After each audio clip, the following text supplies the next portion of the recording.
سامعین ناظرین السلام علیکم، آداب، نمستے۔ انفیکشن کنٹرول سوسائٹی کے صحت.نیٹ چینل سے ڈاکٹر حسن نواب آپ سے مخاطب ہیں۔ سوائن فلو کے بارے میں ہم معلومات دینا چاہیں گے۔ علامہ اقبال میڈیکل کالج لاہور کے شعبہ میڈیسن کے پروفیسر ڈاکٹر ظفر اقبال چودھری سے جب یہ پوچھا گیا کہ سوائن فلو کیا ہے تو انہوں نے بتایا کہ در حقیقت یہ خنزیر یعنی کہ سور میں پائے جانے والا فلو کا ایک وائرس ہے، اسی لیے طبی ماہرین نے اسے سوائن فلو کے نام سے موسوم کیا ہے۔ سور سے انسانوں میں منتقل ہونے والے اس موذی مرض کا تذکرہ سب سے پہلے 1918 میں ہوا، تاہم تحقیق کے بعد 1930 میں یہ وائرس باقاعدہ طور پر نہ صرف دریافت ہوا بلکہ اس کی تصدیق بھی ہوئی۔ طبی ماہرین کے مطابق سوائن فلو انفلوئنزا وائرس سے پھیلنے والی بیماری واضح رہے کہ انفلوئنزا وائرس کی بھی اپنی کئی اقسام ہیں، جن میں ایک قسم انفلوئنزا وائرس اے ہے اور اس کی بھی کم و بیش 6 مزید اقسام ہیں۔ یہ وائرس 60 برس سے زائد عمر یعنی 60 سال سے زائد عمر کے افراد اور 5 سال سے چھوٹی عمر کے بچوں کو آسانی سے اپنا شکار بنا لیتا ہے، کیونکہ ان میں امیونٹی یا قوت مدافعت کم ہوتی ہے۔ علاوہ ازیں ایسے افراد جن کا مدافعتی نظام کسی وجہ سے کمزور ہو، حاملہ خواتین، دمے اور ذیابیطس کے مریض بھی اس وائرس سے جلد مبتلا ہو سکتے ہیں۔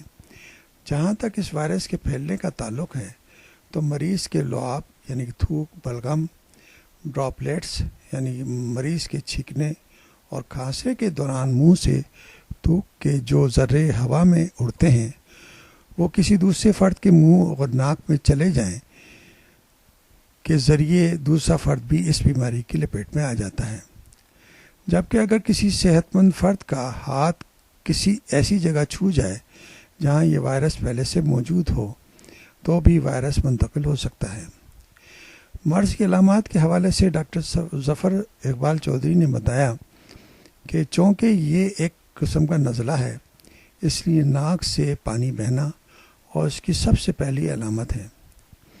علاوہ ازیں دیگر علامات میں کھانسی، بخار، گلے کی خرابی اور شدید سردی کا احساس شامل ہے، جبکہ بعض مریض شدید جسمانی درد، تھکن اور قیق کی بھی شکایت کرتے ہیں۔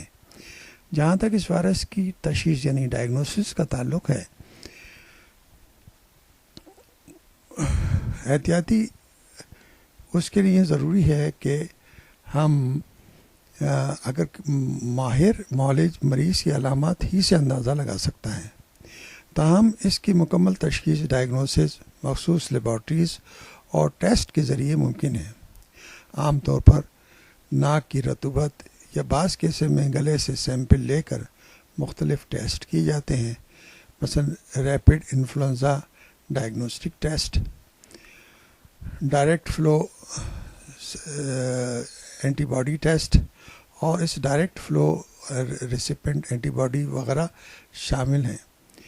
اس کے علاوہ ایک اہم test PRC polymerase chain reaction کا بھی ہے۔ یہ ٹیسٹ 96% تک درست نتائج دیتا ہے۔ اس طرح ہم اس کو پھیلنے سے بچا سکتے ہیں اور احتیاطی تدابیر کر سکتے ہیں۔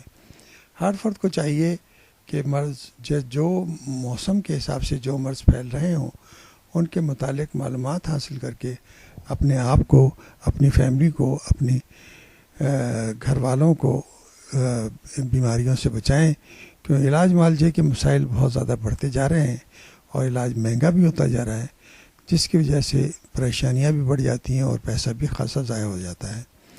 اس لیے ضروری ہے کہ معلومات، آگاہی ضروری ہے اور اس کے ذریعے ہم اپنے آپ کو بیماریوں سے بچا سکتے ہیں۔